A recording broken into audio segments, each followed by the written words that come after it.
देवी Bhagavatam Mahapuran doctor Kislay Pandey के साथ। इस भाग में श्री नारायण बताते हैं कि यह स्वर्णमयी पृथ्वी भूमि से सुशोभित है तथा 7 स्वर्गों से समन्वित है।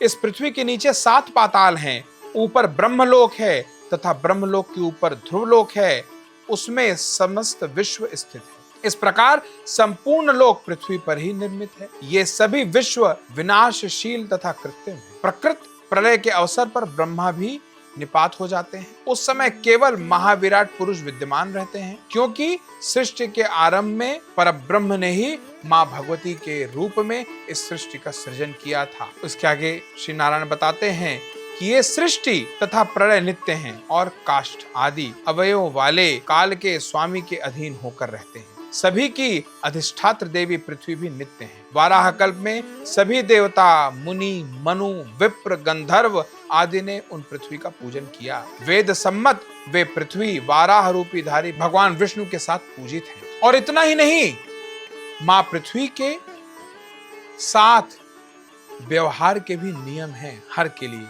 मुख्य तौर पे मनुष्यों के लिए। ऐसा श्री नारायण का वक्तव्य है। श्री नारायण कहते हैं कि जो मूर्ख पृथ्वी पर आसन विहीन वस्तुएं रखेंगे, यानी सीधे बिना किसी आसन के पृथ्वी पर अगर कोई वस्तु रखेंगे, तो वे काल सूत्र नरक में दिव्य 100 वर्षों तक निवास करेंगे। इसके आगे श्री नारायण बताते हैं कि हे नारद, पृथ्वी की भी महिमा अपरंपार है। इनका पूजन करना, इनका स्तवन करना, इनका ध्यान करना, उसके भी पुण्य अनेक हैं। इसके साथ ही वो बताते हैं कि पृथ्वी की पूजा तीनों लोक में होती है और उनकी स्तुति होने पे साधक को भिन्न भिन्न प्रकार के फल मिलते हैं, भिन्न भिन्न प्रकार की वस्तुएं मिलती हैं। क्योंकि वस्तुतः अगर ध्यान से देखा जाए तो स्वर्ण हो, चांदी हो, प्लैटिनम हो या कोई भी इस तरह की वस्तुएं जो अमूल्य कही जा सकती हैं, वो सब पृथ्वी के ही गर्भ से आ रही है। तो वस्तुतः हर चीज जिसका भी हम लोग उपभोग करते हैं, खाते हैं, पीते हैं,